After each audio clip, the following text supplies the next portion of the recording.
오늘 우리에게 주신 하나님 말씀은 시편 46편 1절에서 11절까지 말씀입니다. 하나님은 우리의 피난처이시며 우리의 힘이시며 어려운 고비마다 우리 곁에 계시는 구원자이시니 땅이 흔들리고 산이 무너져 바닷속으로 빠져들어도 우리는 두려워하지 않는다. 물이 소리를 내면서 거품을 내뿜고 산들이 노하여서 뒤흔들려도 우리는 두려워하지 않는다.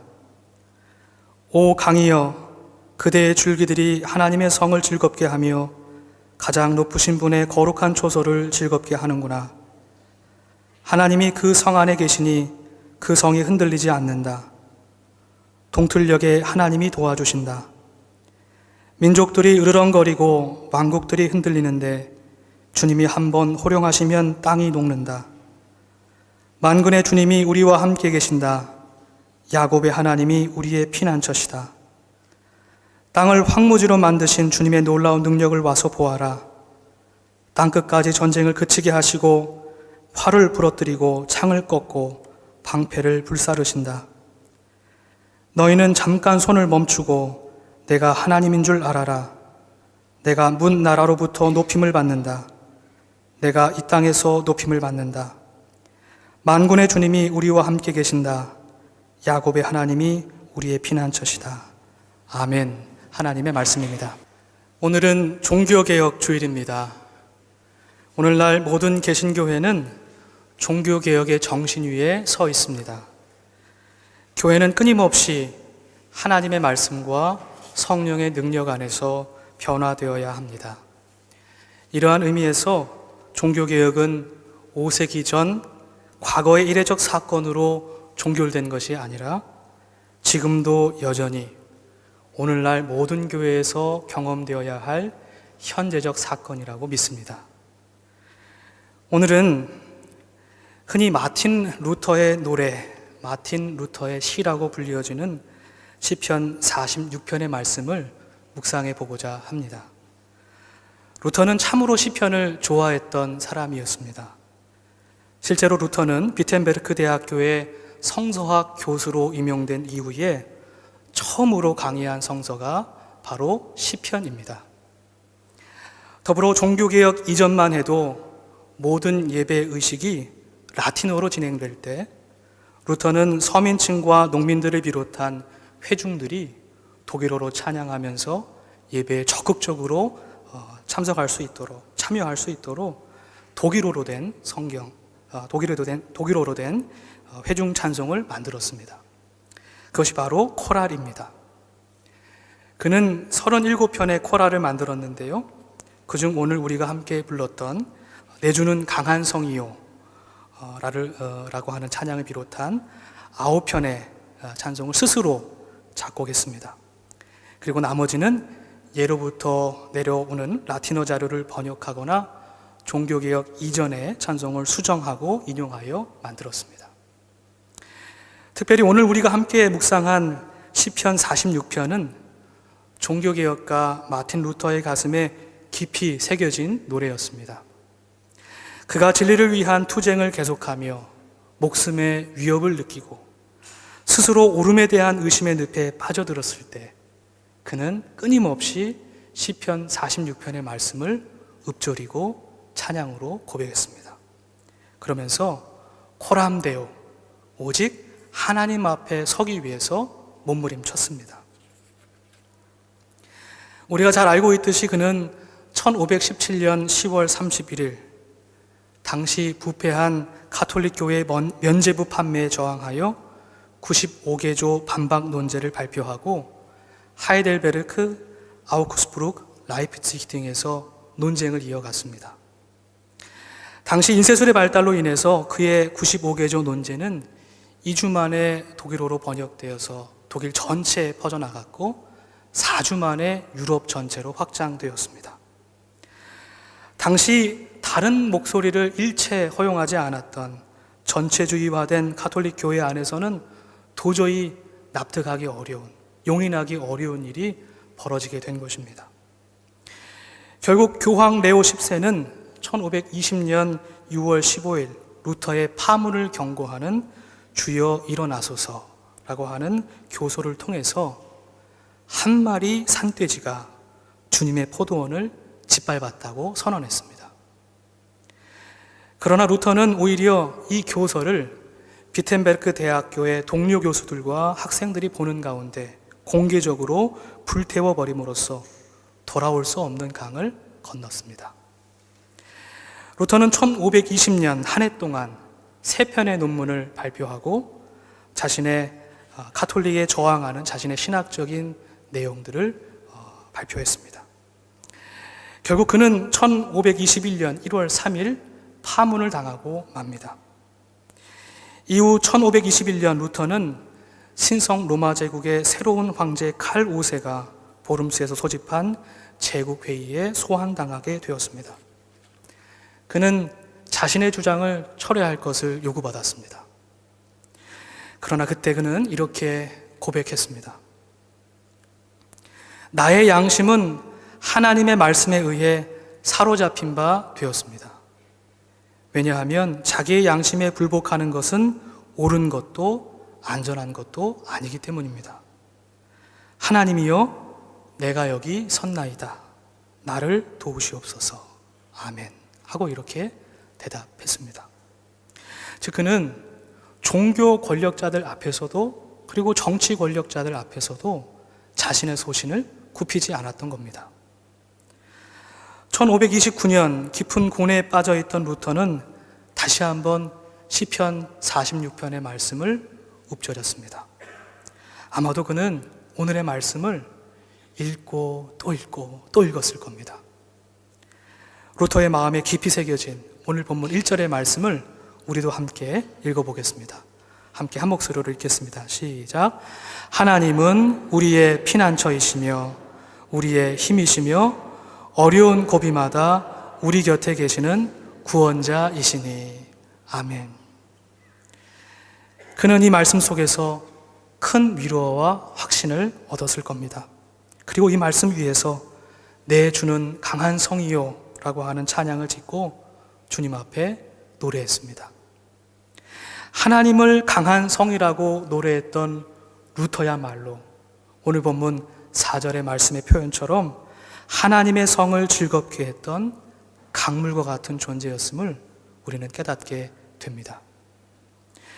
오늘 우리 역시 종교개혁가 루터가 하늘의 음성으로 듣고 고백하며 찬양했던 이 노래를 우리를 향한 하나님의 동일한 음성으로 듣고 가슴으로 고백하며 찬양하는 우리 모두가 될 수 있기를 주님의 이름으로 간절히 축복합니다. 오늘 우리가 함께 읽은 시편은 쉼표를 뜻하는 쉼표의 역할을 하는 음악 기호인 셀라를 기준으로 해서 세 부분으로 나누어집니다. 1절부터 3절까지, 4절부터 7절까지, 그리고 마지막 8절에서부터 11절까지 이렇게 세 부분으로 나눌 수 있습니다.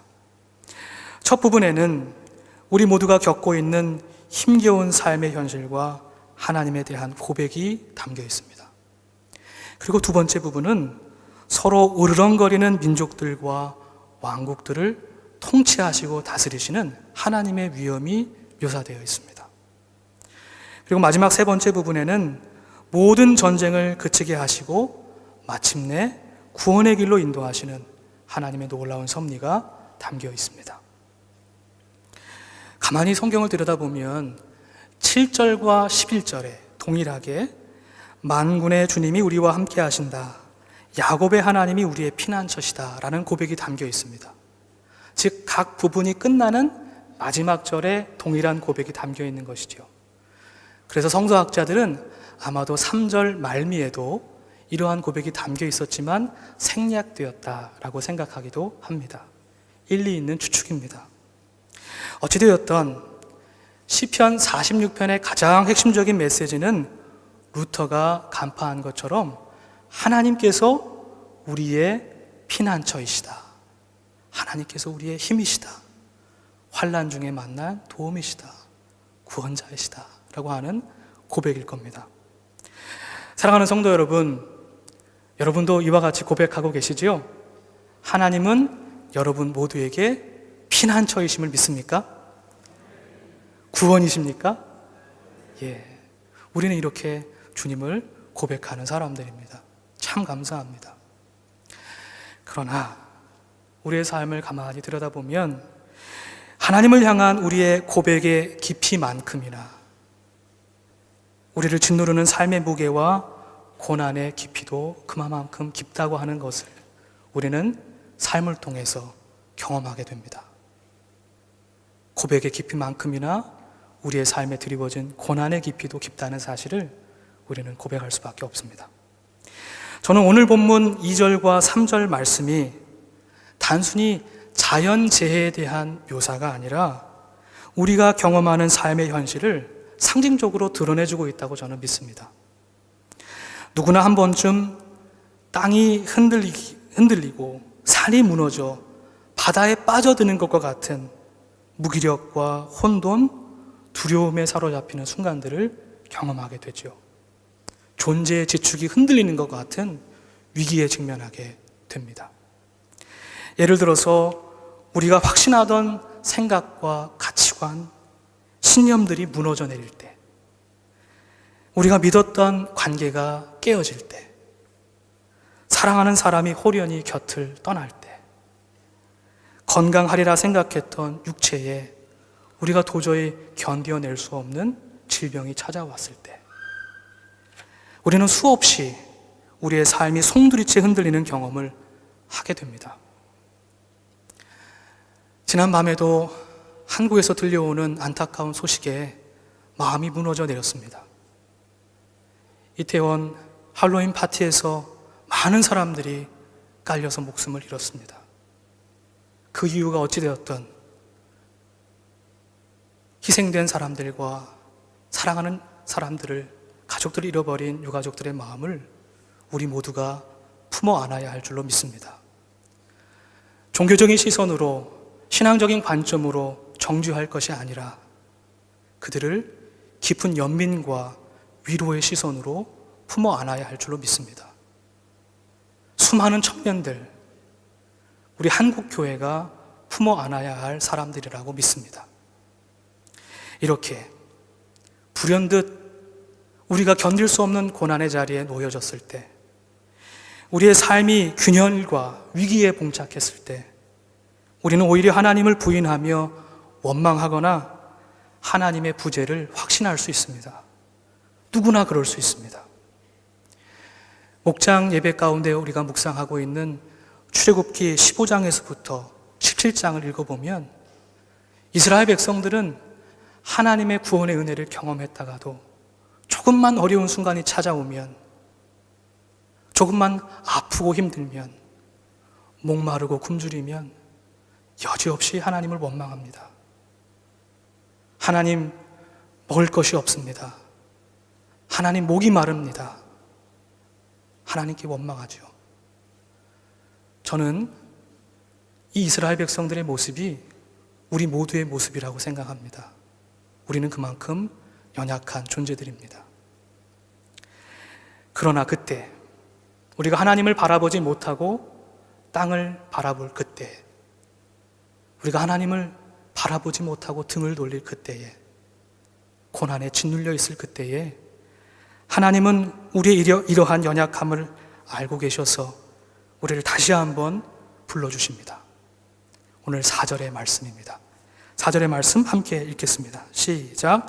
오 강이여, 그대의 줄기들이 하나님의 성을 즐겁게 하며 가장 높으신 분의 거룩한 초소를 즐겁게 하는구나.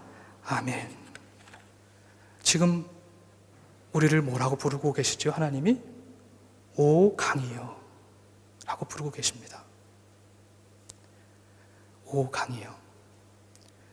사실은 새 번역 성경에만 나와 있는 표현입니다. 여기서 강은 그 자체로 하나님의 현존과 역사하심을 뜻할 수도 있고, 이를 드러내는 도구를 가리킬 수 있다고 생각됩니다. 마치 아시리아 사네립이 이스라엘을 침공하여 들어왔을 때에 예루살렘 성을 지켜낼 수 있었던 히스기야의 수로를 연상케 합니다. 하나님께서는 우리 모두를 하나님의 강으로, 강물로 불러주셨음을 오늘의 말씀을 통해서 우리는 깨닫게 됩니다. 오늘의 말씀을 통해서 우리는 하나님께서 히스기야의 수로를 통하여 구원의 역사를 이루어 주셨던 것처럼, 루터라고 하는 강물을 통해서 종교개혁을 이루셨던 것처럼, 하나님께서는 광야와 같은 고난의 삶을 살아가는 우리 모두를 일으키셔서 하나님의 현존을 드러내는 도구로, 하나님의 뜻을 이루어내는 도구로, 강물로 사용하시기를 원하신다는 사실입니다. 하나님께서 우리 모두를, 저와 여러분을 오 강이여 하고 불러주시고 계신 것이죠. 만약 우리가 우리의 삶과 믿음의 터전이 흔들리는 상황 속에서도 피난처 되시는 주님께서 우리 곁에서 우리를 지키시고 붙들어 주신다고 하는 이 사실을 믿고 고백할 수 있다면, 하나님께서 나의 피난처가 되어 주십니다. 하나님께서 나의 힘이십니다. 하나님께서 환난 중에 나를 도와주실 구원자이십니다 라고 고백할 수 있다면, 우리는 우리가 우리의 힘으로 도저히 이겨낼 수 없는 그 모든 고난의 상황에서부터 모임을 받게 될 줄로 믿습니다. 해방될 줄로 믿습니다. 구원받게 될 줄로 믿습니다. 하나님께서 오늘 이 아침에 말씀 가운데 약속해 주시고 계십니다. 오늘 10절의 말씀입니다. 함께 한 목소리로 읽겠습니다. 시작. 너희는 잠깐 손을 멈추고 내가 하나님인 줄 알아라. 내가 문 나라로부터 높임을 받는다. 내가 이 땅에서 높임을 받는다. 아멘. 여기에서 우리의 손은 우리의 힘과 능력, 지혜와 용기로 삶의 문제와 위기 상황 속에서 응전하려는 노력을 뜻합니다. 우리의 힘으로 어떻게 해보려는 거예요. 그러나 하나님께서는 우리의 손을 멈추라고 하십니다.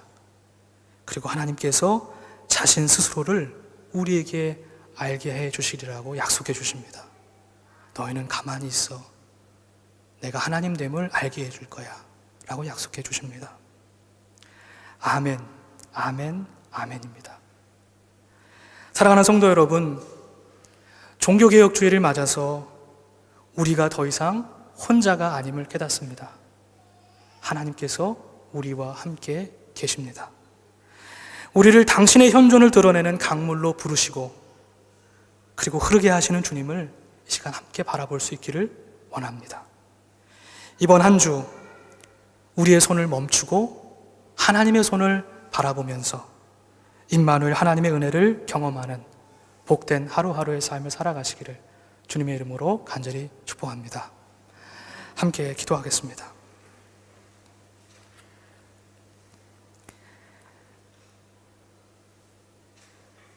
하나님, 우리의 삶에 드리워진 고난이 참 깊습니다. 우리가 다 짊어질 수 없는 삶의 무게가 우리를 짓누르고 있습니다. 코로나의 위기도, 전쟁으로 인한 경제의 위기도, 우리가 예측할 수 없는 수많은 문제들이 우리를 에워싸고 있습니다. 그러나 하나님, 오늘 말씀을 통하여 우리에게 말씀해 주셨듯이, 가르쳐 주셨듯이 하나님 당신께서 우리의 피난처이시오, 힘이시오, 구원자이심을 고백합니다. 이 믿음 위에 넉넉히 서게 해주시고 이 모든 삶의 위기와 고난 속에서 하나님의 손을 의지하는 우리 모두가 되게 하여 주옵소서. 오직 주님만을 바라보는 우리 모든 믿음의 사람 될 수 있도록 축복하여 주옵소서. 감사드리며 예수 그리스도 이름으로 기도드립니다. 아멘.